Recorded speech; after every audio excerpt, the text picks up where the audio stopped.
வணக்கம் மக்களே, நான் சத்யவர்ஷா. இந்திய அரசியலமைப்பு ஆலோசகராக பணியாற்றி வருகின்றேன். ஒரு எளிதாக ஆரம்பிக்கக்கூடிய கட்சி என்பது அங்கீகரிக்கப்படுவது மிகப்பெரிய இன்றைக்கு கடினமாக காரியமாக இருக்கின்றது.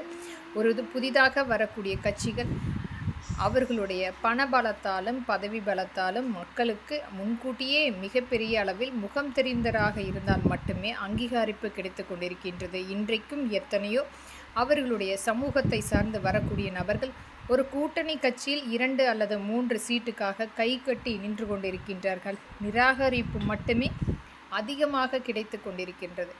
இன்றைக்கு எத்தனை கட்சிகள் இருந்தாலும் மக்களுடைய பிரச்சனையை கேட்பதற்கு யாருக்குமே இன்றைக்கு நேரமில்லாமல் அவர்களுடைய முக்கியத்துவம் என்பது ஆங்காங்கு சென்று மேடை பேச்சில் பேச வேண்டும், அவர்களை விளம்பரப்படுத்த வேண்டும், அவர்களுடைய மிகப்பெரிய பேனர்கள் வைக்கப்பட வேண்டும், அதற்காக நிதி வசூலிக்கப்பட வேண்டும் என்ற ஒரு முக்கியத்துவமான இன்றைக்கு அவசரமான காலத்தில் அனைத்து கட்சிகளுமே ஒரு அவசரமாக சென்று கொண்டிருக்கின்றார்கள். ஆனால் அந்த மக்களுக்காக ஆரம்பிக்கக்கூடிய கட்சி என்பது அம்மக்களுக்காக நிற்காமல் கேட்காமல் நிராகரிப்பு செய்து கொண்டிருக்கின்றது.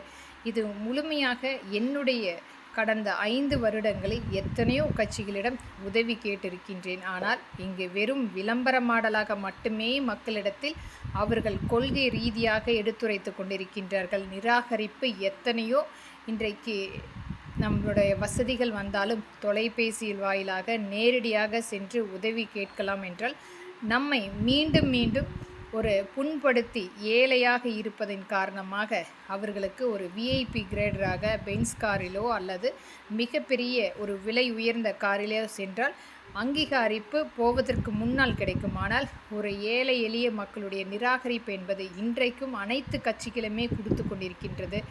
அதிலும் ஒரு சில கட்சிகள் மட்டுமே ஒரு ஆதரவு கொடுத்து கொண்டிருக்கின்றார்கள். இது அனைத்துமே இங்கு பதிவிட காரணம் வருங்காலத்தில் ஒரு நல்ல கட்சி அமைப்பு ஏற்படுத்த வேண்டும், மக்களுக்குரிய ஒரு நல்ல முழுமையான நேரத்தை அவர்களுடைய அந்த கோரிக்கையை எடுத்து சொல்வதற்குரிய அமைப்பாக ஏற்படுத்த வேண்டும்.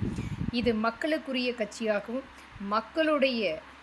அவர்களுடைய புகைப்படத்தை அவர்களுடைய தொழில் சார்ந்த சின்னங்களாக கொண்டு வந்து அங்கீகரிக்கப்பட வேண்டும். யாரோ ஒரு தலைவர்களை வைத்து இன்றைக்கும் நாம் அடுத்த கட்டத்துக்கு நகர்ந்து கொண்டிருக்கின்றோம். இது போன்ற அனைத்தையுமே விடுத்து மக்கள் கொடுக்கின்ற அந்த வரிப்பணம் மட்டுமே இன்றைக்கு மிகப்பெரிய அளவில் அரசியல் அமைப்பு நகர்ந்து கொண்டிருக்கின்றது. ஆனால் அந்த மக்களை இன்றைக்கும் புறக்கணித்து இவர்களுடைய ஒரு செல்வந்தமாக செல்வக்கூடிய சூழ்நிலையை நாம் பார்த்து கொண்டிருக்கிறோம்.